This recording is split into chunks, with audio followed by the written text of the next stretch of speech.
On s'intéresse dans cette vidéo à l'exercice 131, donc un CP mineur de 2017, qui s'intéresse à des propriétés de diagonalisabilité de matrices de rang 1.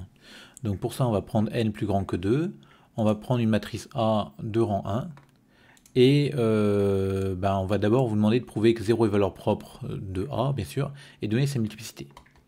Donc le théorème du rang me dit que la dimension du noyau de A, c'est n moins le rang de A, et donc c'est n-1 ici, donc c'est différent de 0.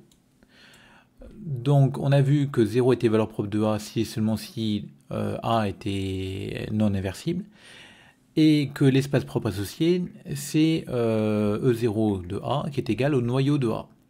Donc là on a obtenu en fait, comme la dimension du noyau est plus grande que 1, la matrice n'est pas inversible, donc 0 est valeur propre de A, et la dimension de l'espace propre associé, c'est n-1. Alors ici, on ne sait pas encore si A est diagonalisable ou non, mais la multiplicité de 0 comme valeur propre de A est toujours au moins égale à la dimension de l'espace propre associé. Donc elle est au moins égale à n-1.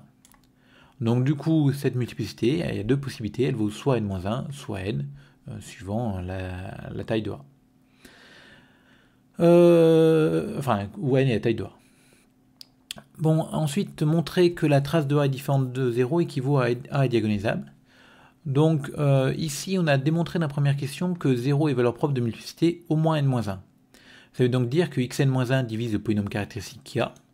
Et comme Kia est un polynôme unitaire de degré n, on peut affirmer qu'il existe un lambda dans R, tel que Kia de x est égal à xn-1 fois x moins lambda. Alors notez bien que ce lambda ici, il peut éventuellement être nul, mais on a dit qu'il était juste réel, donc on n'a pas imposé qu'il soit non nul. Du coup, on a le spectre de A qui va être égal à 0 lambda. Encore une fois, le lambda ici peut être nul, auquel cas le spectre sera restreint au singleton, singleton 0. Et en plus, on vient d'obtenir ici que Kia de x, du coup, était scindé. Et comme il est scindé, on sait que la trace, ça va être la somme des valeurs propres comptées avec multiplicité. Donc la trace de A, ce sera égal à 0 fois n-1, parce que 0 est valeur propre de multiplicité au moins n-1, plus lambda fois 1, parce que lambda est de multiplicité 1. Alors encore une fois, ici, il y a le cas où lambda égale 0, mais si lambda égale 0, en fait, ça fera 0 de multiplicité n. Donc ça fait lambda. Donc la trace est égale à cette dernière valeur propre, et donc il y a deux possibilités. Soit la trace de A est non nulle, auquel cas lambda est différent de 0. Comme lambda est différent de 0, ici on a bien deux valeurs propres distinctes. On a comme valeur propre 0 qui va être de multiplicité exactement n-1 cette fois-ci, parce qu'on a une autre valeur propre qui est lambda.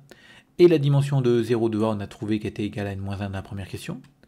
Et du coup, on aura lambda qui sera valeur propre simple de A. Et donc, comme c'est une valeur propre simple, la dimension de l'espace propre associé est égale à 1. Donc, on a la somme des dimensions des espaces propres qui est égale à n, donc A est diagonalisable. On aurait pu conclure autrement ici en disant tout simplement que chaque espace propre est de dimension maximale. Donc le polynôme caractéristique est scindé, tous les espaces propres sont de dimension maximale, donc la matrice est diagonalisable. Alors ensuite, pour conclure, il y a deux manières de faire. Soit on fait l'autre cas, c'est-à-dire on s'intéresse au cas où la trace de A est nulle.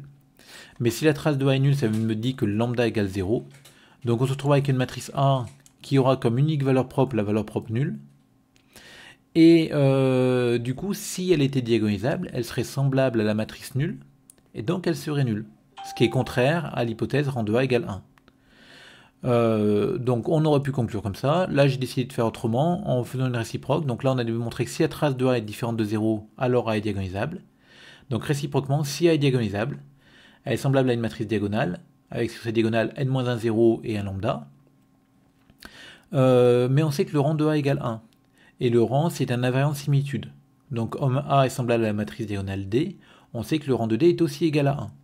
Et comme D a sur cette diagonale n-1 0 et un lambda, comme elle est de rang 1, le lambda est non nul.